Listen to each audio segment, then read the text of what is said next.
अस्सलाम वालेकुम। आज हम बात करेंगे MTH 601 के चैप्टर नंबर 3 की, जिसका टॉपिक है इन्वेंट्री कंट्रोल। वीडियो अगर आपको अच्छी लगे तो इसको लाइक कर दें, शेयर कर दें और कमेंट कर दीजिए।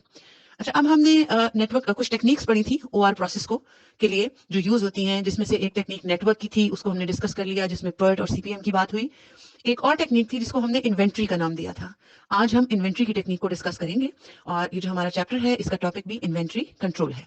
सबसे पहले हमें इंट्रोड्यूस करवाना है कि इन्वेंट्री असल में है क्या चीज। इन्वेंट्री दरअसल आपके पास एक स्टॉक है, जिसके अंदर आप अपने आइटम्स को, अपनी गुड्स को स्टोर करते हैं। वो आपकी ऐसी गुड्स भी हो सकती हैं जो किसी चीज को बनाने के लिए प्रोडक्शन में यूज हो और वो रॉ मटेरियल हो उस प्रोडक्शन प्रोसेस के लिए, और वो आपकी फिनिश्ड गुड्स भी हो सकती हैं, यानी जिनको आप मुकम्मल करके तैयार कर चुके हैं। तो एक नजर आइए इसकी डेफिनेशन के ऊपर डाल लेते हैं। Inventory is the physical stock of items held in any business for the purpose of future production और सेल्स। यानी कोई भी ऐसी फिजिकल आइटम्स का स्टॉक जो किसी भी बिजनेस के लिए या फ्यूचर प्रोडक्शन के लिए या सेल्स के लिए रखा जाए, उसको हम इन्वेंट्री कहते हैं। जैसे कि आपके घरों में भी इन्वेंट्रीज हैं, आपके किचन में भी हैं। जब आप इकट्ठा अपना ग्रोसरीज करके एक महीने के लिए अपनी चीनी या पत्ती का स्टॉक करते हैं, तो वो भी आपकी इन्वेंट्री हो जाती है, यानी किसी भी चीज का स्टॉक जो है। तो इसमें दो तरह की चीजें हैं। एक तो इन्वेंट्री वो है जो इन प्रोसेस यूज होगी, यानी जब चीजें प्रोड्यूस हो रही हैं, प्रोडक्ट बन रहा है, उसके लिए जो रॉ मटेरियल्स वगैरह हैं। और दूसरी चीज ये है कि जब चीज बन के तैयार हो गई है, फिनिश्ड गुड की इन्वेंट्री जो है, उसको भी हम इसमें यूज कर सकते हैं। हम जिसकी बात करेंगे यहाँ पे बेसिकली वो फिनिश गुड्स की इन्वेंट्री है, यानी कि चीजें बन चुकी हैं, उनके सारा प्रोसेस कंप्लीट हो चुका है और फिर हम उसको इन्वेंट्री में रख रहे हैं। अब इन्वेंट्री जो है उसको मेंटेन करने के लिए इन्वेंट्री की प्लानिंग भी बहुत जरूरी है। प्लानिंग जो है वो तो हर चीज की जरूरी है। कोई भी काम आप करने लगेंगे तो प्लान तरीका कार इन्वेंट्री का क्या है कि जी आपने उसको स्केड्यूल करना है और मेंटेन करना है। बेसिकली जो इन्वेंट्री प्लानिंग है ये बेस करती है उस इंफॉर्मेशन के ऊपर जो आपको पास से मिलती है कि आपको किन चीजों की जरूरत है, कब है, किस फेज पे है, किसी प्रोजेक्ट या प्रोडक्शन लेवल के किस फेज पे जरूरत है। और दूसरी चीज वो है जो आपकी फ्यूचर में, यानी कोई भी ऐसा फैक्टर जो फ्यूचर में खड़ा हो सकता है, उसको मद्देनजर रखते हुए जिन चीजों की आपको जरूरत है उनको अरेंज करना और उनको टाइमली प्रोवाइड करना, ये चीज आपकी इन्वेंट्री प्लानिंग जो है वो कहलाती है। अब इसमें दो इंपॉर्टेंट चीजें हैं। पहला सवाल तो ये है कि जी हाउ मच टू स्टॉक और हाउ मच टू बाय, कि कितनी चीजें हमें स्टॉक करनी चाहिए, यानी जो हम प्लान कर रहे हैं प्रोडक्शन, इसके लिए हमें कितनी चीजें स्टॉक में चाहिए और उनको किस टाइम पे बाय करना चाहिए। जैसे सपोज आप एक बेकरी का यूनिट चला रहे हैं, उसके रॉ मटेरियल के लिए आपकी इन्वेंट्री में एग्स होने चाहिए, उसमें आपके पास ऑयल होना चाहिए, मैदा होना चाहिए, शुगर होनी चाहिए। ये सारी चीजें जो है इनको आपने किस टाइम पे कितनी क्वांटिटी में स्टॉक करना है और किस टाइम पे स्टॉक करना है। यानी एग्स जो हैं वो अगर आपके डेली बेसिस पे आ रहे हैं तो उनका कितना स्टॉक होना चाहिए कि पूरा दिन गुजर जाए, अगर वो मंथली बेसिस पे आ रहे हैं तो कितना स्टॉक होना चाहिए। तो ये चीजें डिसाइड करना और किस टाइम पे, हाउ ऑफन टू बाय और व्हेन टू बाय, ये डिसीजन, ये दो डिसीजन जो है ना, ये बेसिकली आपके इन्वेंट्री कंट्रोल को का पूरा प्रोसेस है। अब ये किस तरीके से इन दो डिसीजंस को लिया जाता है, उसके लिए जो मेथड हम यूज करते हैं, मैथमेटिकल मेथड, उसको हम बोलते हैं EOQ। EOQ या इकोनॉमिक ऑर्डर क्वांटिटी मॉडल, या आप इसको economic lot batch size model भी कह सकते हैं। एब्रिविएट हम इसको करते हैं EOQ से, और आगे हम जो सारी बात करेंगे वो हम इस EOQ मॉडल के ऊपर ही करेंगे। अब इन्वेंट्री जो है उसके चार मेजर एलिमेंट्स हैं। इन्वेंट्री कॉस्ट आप उनको बोलते हैं, जिसमें पहली कॉस्ट आपकी आइटम कॉस्ट है, इसको हम C1 से डिनोट करते हैं। दूसरी चीज ऑर्डरिंग कॉस्ट है, जिसको C2 से डिनोट करते हैं। तीसरी चीज होल्डिंग कॉस्ट है, जिसको हम C3 से डिनोट करते हैं। और चौथी चीज शॉर्टेज कॉस्ट है, जिसको हम C4 से डिनोट करते हैं। अब हम डिटेल से पढ़ते हैं कि ये कॉस्ट एक्चुअली है क्या चीजें। आइटम कॉस्ट क्या चीज है? आपकी किसी भी चीज की मैन्युफैक्चरिंग कॉस्ट। अगर आप उसे खुद बना रहे हैं तो उसकी मैन्युफैक्चरिंग कॉस्ट जो है उसके अंदर सारी चीजें आ जाती हैं। उसका रॉ मटेरियल, उसका लेबर, उसको आप ट्रांसपोर्ट कर रहे हैं, उसकी पैकिंग हो रही है, वो सारी चीजें आप सम अप करके ही बताते हैं ना कि जी फाइनली मुझे ये आइटम जो है ये इतने में पड़ा है। तो वो आपकी उस चीज की आइटम कॉस्ट होती है। और अगर आप कहीं से वो बनी बनाई चीज ले रहे हैं तो उसकी जो परचेज कॉस्ट है आपकी, वो आपकी आइटम कॉस्ट होगी। तो ये हर यूनिट के हिसाब से होती है और हम इसको C1 से डिनोट करते हैं। दूसरी चीज जो है दैट वाज ऑर्डरिंग कॉस्ट, जिसको हम C2 से डिनोट करते थे। अब ऑर्डरिंग कॉस्ट को आप परचेजिंग कॉस्ट भी कह सकते हैं, सेटअप कॉस्ट भी कह सकते हैं और एक्विजिशन कॉस्ट भी कह सकते हैं। ये MCQs के हवाले से एक इंपॉर्टेंट इंफॉर्मेशन है कि जहां भी कहीं परचेजिंग, सेटअप या एक्विजिशन की बात होगी, एक्चुअली वो ऑर्डरिंग कॉस्ट की बात हो रही होगी, जिसको हम C2 से डिनोट करते हैं। अब ऑर्डरिंग कॉस्ट जो है इसमें क्या चीज है जी, Administrative and clerical costs are involved in processing a purchase order, expediting, follow up, etc. अब वो कहते हैं कोई भी एक ऑर्डर जो है उसके लिए आपको एक पूरा प्रोसेस चाहिए, उसमें क्लरिकल जॉब्स भी चाहिए, एडमिनिस्ट्रेशन भी चाहिए उसकी। एक्सपेडिटिंग क्या चीज है कि आपने किसी चीज को स्पीड अप करने के लिए, किसी प्रोसेस को जल्दी करने के लिए उस पर जो भी एक्स्ट्रा खर्चा किया है आपने, ये चीज आपकी एक्सपेडिटिंग में आ जाती है। और फॉलो अप करना कि आया जो कुछ मैं कर रहा हूँ वो सही मुझे आउटपुट दे रहा है कि नहीं, इसमें आपकी ट्रांसपोर्टेशन कॉस्ट भी आ जाती है। जब भी कोई चीज बनाई जाती है तो उसके अंदर आपकी सेटअप कॉस्ट आ जाती है, जिसके अंदर आपकी लेबर की कॉस्ट है, मटेरियल्स जो यूज हुए हैं, आपकी ट्रांसपोर्टेशन है और बाकी भी सारी टाइप की कॉस्ट जो है। तो ये सारी चीजें जो है ये मिलके आपकी ऑर्डरिंग कॉस्ट बनाते हैं। ठीक है। तीसरी चीज आपकी इन्वेंट्री होल्डिंग कॉस्ट है। ये क्या चीज है कि जब आपने चीज को बना लिया तो आपने उसको थोड़ी देर के लिए होल्ड करना है। जैसे फैक्ट्रीज में चीजें पड़ी होती हैं, कार्टन में पैक हो जाती हैं, उसके बाद वो आहिस्ता आहिस्ता डिमांड के अकॉर्डिंगली सप्लाई की जाती है। तो वो जो आपने होल्ड करना है उसमें जो आपको कॉस्ट पड़ रही है, ऑब्वियसली अगर आपका कोई फ्रोजन आइटम है आपको फ्रीजर के चार्जेस पड़ रहे हैं। अगर कोई ऐसी चीज है जिसके लिए आपको किसी और किस्म की उसकी ज्यादा टाइम उसको होल्ड करने के लिए कोई और किस्म के एक्सपेंसेस, फिर आप उसमें जारी बात है गार्ड करने के लिए एक चौकीदार रखेंगे, उसके ऊपर सिक्योरिटी चाहिए कि जी चोरी ना हो जाए, खराब ना हो जाए, उसको चेकिंग करने के लिए उसके ऊपर कुछ लोग होंगे। तो ये सारी कॉस्ट जो उनकी वेजेस के तौर पे आपको पड़ रही है, ये आपकी होल्डिंग कॉस्ट है। यानी आपने उस आइटम को वहां पे होल्ड किया हुआ है और उसको होल्ड करने के लिए भी आपका खर्चा लग रहा है।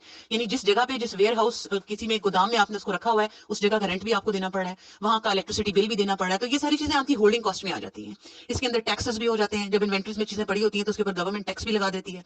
इसके अलावा ऐसी चीजें जो एक्सप्लोसिव आइटम्स हैं या जो आपकी ब्रेकेबल या इस किस्म की चीजें हैं जो ज्यादा एक्सपेंसिव है, उसके लिए फिर आप इंश्योरेंस भी करवाते हैं कि खुदा ना खास्ता अगर इस जगह पे कोई शॉर्ट सर्किट हो जाए या कुछ हो जाए तो उसके लिए इंश्योरेंस पॉलिसीज भी आपको लेनी पड़ती हैं, वो उसकी कॉस्ट भी आपको देनी पड़ती है। तीसरी चीज आपकी क्या है, सोल्यूशंस जो है। सोल्यूशंस क्या चीज है कि जी कई दफा मॉडल्स ऑब्सोलीट भी हो जाते हैं, यानी पुराने हो जाते हैं। जैसे फर्ज करें आपने किसी मोबाइल का मॉडल जो एक लेके काफी सारी तादाद में स्टॉक करके इन्वेंट्री में रख लिया, लेकिन अभी आपका वो पूरा सेल आउट नहीं हुआ और नया मॉडल आ गया। अब उस मॉडल की जो है वर्थ तो कम हो गई, आपको तो बैठे बैठाए बहुत सा नुकसान हो गया।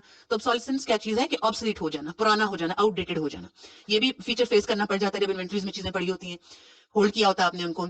उसके बाद डिटीरियोरेशन ऑफ क्वालिटी। ऑब्वियसली बहुत देर तो आपका फैब्रिक भी पड़ा रहेगा, जैसे लेदर गुड्स हैं, जैकेट्स वगैरह, वो आप एक दो सीजन ना पहने तो वो विदर करना शुरू हो जाती हैं, ऊपर से वो छोटे छोटे पीस में फटना शुरू हो जाती हैं। इस तरह फिर वो डिटीरियोरेशन भी होनी शुरू हो जाती है क्वालिटी की। थेफ्ट यानी कि चोरी, स्पिलेज यानी उनका नुकसान, डैमेज आइटम होने का खतरा है अगर आप ज्यादा देर उनको इन्वेंट्री में होल्ड करेंगे।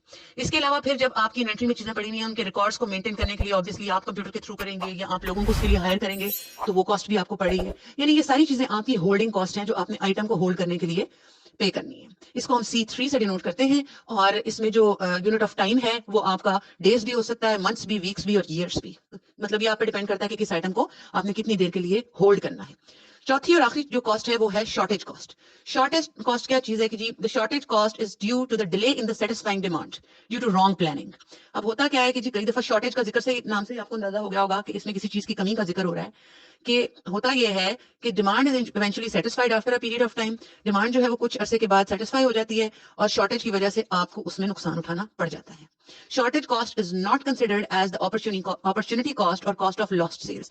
अब शॉर्टेज कॉस्ट जो है इसमें क्या चीजें आपकी इंक्लूड होती हैं, इसमें यह है कि ओवर टाइम आपको देना पड़ जाता है शॉर्टेज की वजह से, ज्यादा काम लोगों से, क्योंकि जल्दी अब आपने उसको अरेंज करना है, शॉर्टेज हो गई है चीज की, तो आप उसे जल्दी करने के लिए ओवर टाइम एक्सपेंसेस भी देने पड़ जाएंगे।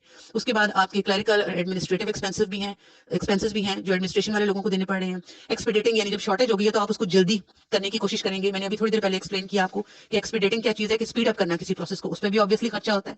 और सबसे इंपॉर्टेंट चीज loss of goodwill of customers due to delay.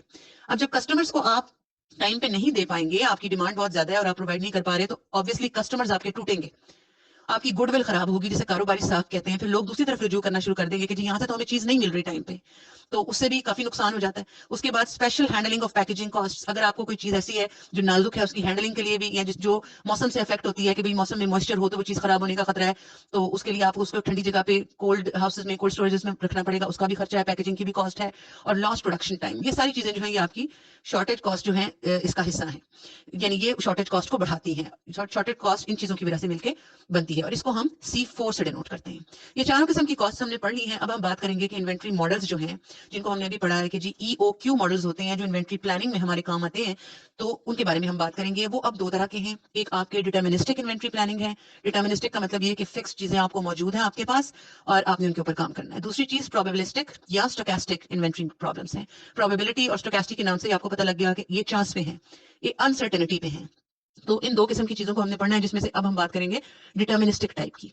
Deterministic type जो है इन्वेंट्री कंट्रोल की, उसमें जो पैरामीटर्स है ना, जैसे डिमांड हो गई आपकी या ऑर्डरिंग क्वांटिटी है, कॉस्ट है, ये ऑलरेडी हमें पता होते हैं और इसमें कोई अनसर्टेनिटी का चांस नहीं होता कि जी ये चीजें हमें पता है। अब जो आपकी प्रोबेबिलिस्टिक या स्टोकेस्टिक इन्वेंट्री थी उसके अंदर आपको अनसर्टेनिटी का चांस है, यानी आपको ये चीजें पता नहीं होती।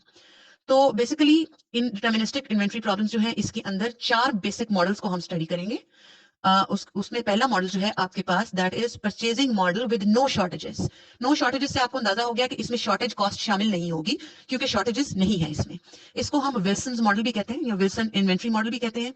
और इसकी चूंकि ग्राफ की शक्ल जो है वो 100 की तरह बनती है, आरी की तरह, तो इसको हम सॉटोथ मॉडल भी कहते हैं इसकी शेप की वजह से। ये एमसीक्यूज के हवाले से एक इंपॉर्टेंट इन्फॉर्मेशन है। अब हम पढ़ लेते हैं कि assumptions जो हैं वो क्या है इसका फॉर्मूला डिराइव करने के लिए। पहली चीज ये है कि demand is at a constant rate. आपकी डिमांड जो है वो कांस्टेंट रहेगी। हमने ये डिटर्मिनिस्टिक मॉडल है तो हमें पता है कि चीजें तो हमें पहले से बता दी गई हैं, हमें पता है, इसमें कोई ऐसी अनसर्टेनिटी नहीं आएगी, तो डिमांड इसकी कांस्टेंट रहेगी। Replacement of items is instantaneous. Instantaneous का क्या मतलब है कि lead time is zero. Lead time क्या चीज है? जब आप एक चीज को ऑर्डर करते हैं और वो आपके पास कितनी देर में आती है, जैसे फर्ज करें आपने पिज्जा ऑर्डर किया है और वो आपको कहता है कि जी 40 मिनट्स आपके टाइम लगेगा इसकी डिलीवरी में, तो ये 40 मिनट्स आपका लीड टाइम है। और एक वो चीज है जो आपको फौरन पहुंच जाती है, यानी आपने अभी ऑर्डर किया है वो आपको फौरन पहुंच जाती है, बिल्कुल जैसे रॉ मटेरियल हो गया कोई भी, तो उसमें आपका जो लीड टाइम है वो जीरो होता है, यानी फौरन आपको चीज रिसीव हो जाती है, आपको वेट नहीं करना पड़ता।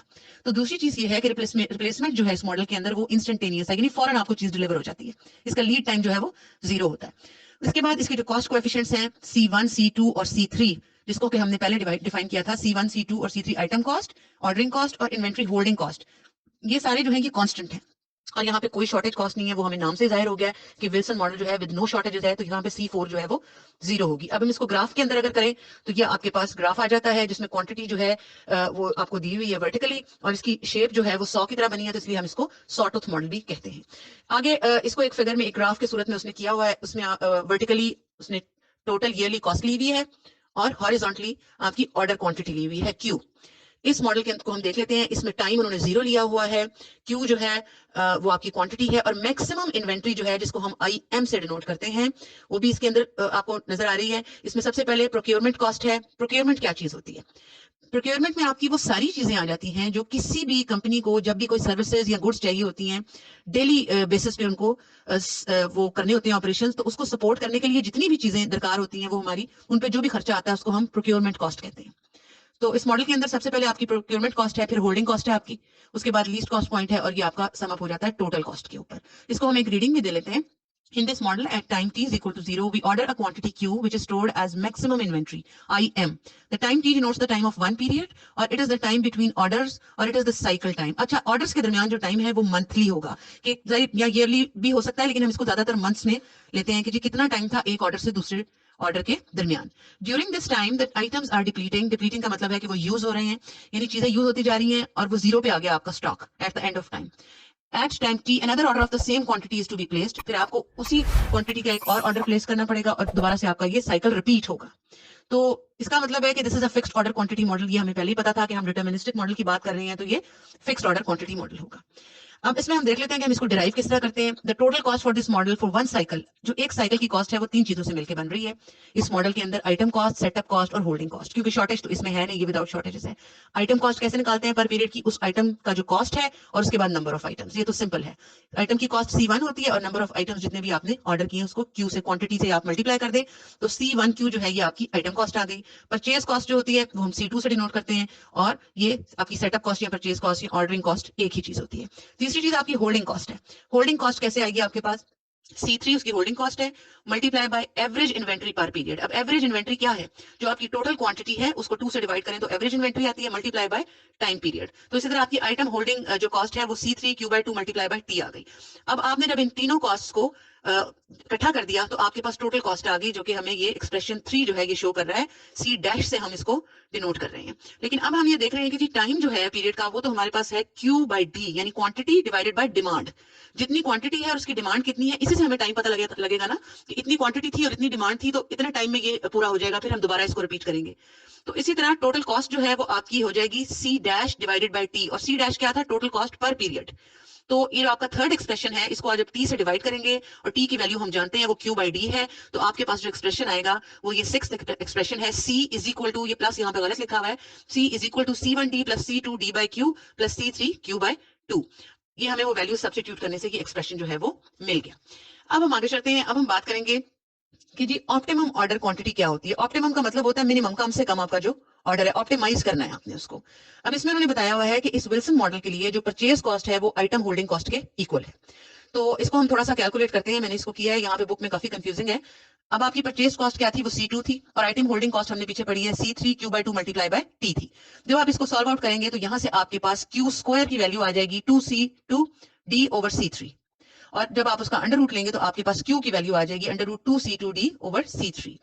तो ये आपकी मिनिमम इन्वेंट्री कॉस्ट है per unit time with respect to Q, और इसको हम अब 0 के इक्वल रखेंगे। एक और तरीका भी है इसको फाइंड आउट करने का, वो ये कि जो आपकी इक्वेशन नंबर 3 थी, जहां पे हमने इक्वेशन नंबर 6 जो थी आपकी, जहां पे हमने इसको C की वैल्यू को कैलकुलेट किया था, उसको आप with respect to Q differentiate कर दीजिए और 0 के इक्वल पुट कर दें। जब आप इसको 0 के इक्वल पुट करेंगे तो यहां से भी Q की वैल्यू आप निकाल सकते हैं, और वो भी सेम ही होगी जो हमने अभी ऊपर निकाली है। तो यहाँ से आपकी Q जो है क्वांटिटी, इकोनॉमिक ऑर्डर क्वांटिटी यानी मिनिमम क्वांटिटी, इकोनॉमी के लफ्ज से जाहिर हो गया है, इकोनॉमिक क्वांटिटी जो है Q वो यहाँ से आपके पास आ जाएगी। और इसकी इसी तरह आप इसका टाइम निकाल सकते हैं। टाइम का फॉर्मूला Q/D, ये हमने जो है पहले भी पढ़ा है पीछे भी। और अगर आपने नंबर ऑफ ऑर्डर्स निकालने हैं तो वो आपके टाइम का तकरीबन रेसिप्रोकल, आप उसको समझ लीजिए। नंबर ऑफ ऑर्डर्स को हम N से डिनोट करते हैं और इसको हम लिखते हैं D/Q। अब हम इसको एक एग्जाम्पल के थ्रू देखते हैं इस मॉडल को। आपको एग्जाम्पल दी हुई है, the demand rate for a particular item is 12,000 units per year. Demand rate इसका 12,000 है, यानी डी आपके पास 12,000 आ गया। ऑर्डरिंग कॉस्ट 100 आ गई। ऑर्डरिंग कॉस्ट को हम किससे डिनोट करते थे, C2 से। C2 इसमें 100 आ गया।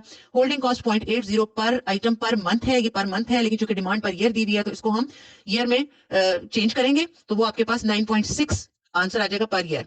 तो ये आपकी होल्डिंग कॉस्ट होगी, जिसको हम C3 से डिनोट करते हैं। शॉर्टेजेस जो है इसमें नहीं है तो C40 होगी, और आपकी रिप्लेसमेंट जो है वो इंस्टेंटेनियस है। ठीक हो गया। और ये सारी इंफॉर्मेशन हमें इसके अंदर गिवन थी, इससे हमें, और आपने इसमें कैलकुलेट क्या करना है, इकोनॉमिक ऑर्डर क्वांटिटी करनी है, टाइम करना है, नंबर ऑफ ऑर्डर्स करना है, और ऑप्टिमम एनुअल कॉस्ट करनी है। इसको हम नीचे देखते हैं उन्होंने कैलकुलेट कैसे किया हुआ है। सबसे पहले आपने Q कैलकुलेट करना है, फॉर्मूला हम जानते हैं, लेकिन यहाँ पे एक चीज इंपॉर्टेंट है कि आपने, वो मैंने पहले भी बताया था कि विद होल्डिंग जो आपकी कॉस्ट है उसको आपने ईयर में कन्वर्ट कर लेना है। ये आप सिंपली फॉर्मूले में लगाएंगे, आपके पास 500 यूनिट्स जो है वो आ जाएगा आंसर इसका। टाइम के लिए भी फॉर्मूला आपको पता है, T=Q/D। अब इसमें आपके पास 12,000 आपको डी दी हुई है डिमांड, लेकिन चूंकि आपने पर ईयर आपने उसको निकालना है, तो एक ईयर में 12 मंथ्स होते हैं। आप इसको जब मंथ्स में कन्वर्ट करेंगे तो आपके पास 1000 पर मंथ आ जाएगा। तो Q आपका 500, और जो आपने D लेना है वो यहाँ पे वो 1000 लेना है, क्योंकि वो हमें पर ईयर दिया हुआ था 12,000 डिमांड। जब हम उसको मंथली निकालेंगे तो वो 1000 पर मंथ आएगी। यहाँ से आपका T भी कैलकुलेट हो जाएगा। और सिमिलरली मैंने आपको बताया था कि N का फॉर्मूला भी D/Q होता है, उसको भी आप कैलकुलेट कर सकते हैं। चौथी और आखिरी चीज जो थी वो ऑप्टिमम एनुअल कॉस्ट थी। वो आपकी कैसे निकलेगी, number of orders multiply by cost of one cycle. Number of orders यहाँ पे हमारे पास 24 निकले हैं, और कॉस्ट ऑफ वन साइकिल आपके पास क्या चीज थी, वो आपकी C' थी, जो आपकी इक्वेशन नंबर 3 थी। उस C' के अंदर आप सारी वैल्यू पुट कर दीजिए और N की जगह पे 24 पुट कर दीजिए, तो आपके पास ये आंसर आ जाएगा। और आई होप कि ये एग्जांपल आपको अच्छी तरह से समझ आ गई होगी। ये हमने बात की है विल्सन मॉडल की, जहां पे कोई शॉर्टेजेस नहीं है। अब अगला जो हमारा मॉडल है वो, अब नेक्स्ट इंशाल्लाह ताला नेक्स्ट लेक्चर के अंदर हम बाकी मॉडल्स के बारे में बात करेंगे और उनकी एग्जांपल्स भी देखेंगे। और तब तक के लिए आप इसको रिवाइज जरूर कीजिए, और हो सके तो एक दफा अपने हाथ से सॉल्व आउट जरूर कीजिए, और फार्मूलाज को प्लीज याद रखने की कोशिश कीजिए। हर मॉडल के लिए अलग फार्मूलाज होंगे, तो उसको आपने अलग अलग ही याद रखना है। आज हमने सिर्फ विल्सन मॉडल के फार्मूलाज पढ़े जो हमने डिराइव किए थे, जिसमें उसका हमने Q यानी इकोनॉमिक ऑर्डर क्वांटिटी को हमने फाइंड आउट किया था, और टाइम को, और ऑप्टिमम नंबर ऑफ ऑर्डर्स का फॉर्मूला। ये चीजें आज हमने डिराइव की और इनको हमने यूज किया। और नेक्स्ट इंशाल्लाह ताला हम बाकी मॉडल्स के बारे में पढ़ेंगे। तो तब तक के लिए अल्लाह हाफिज।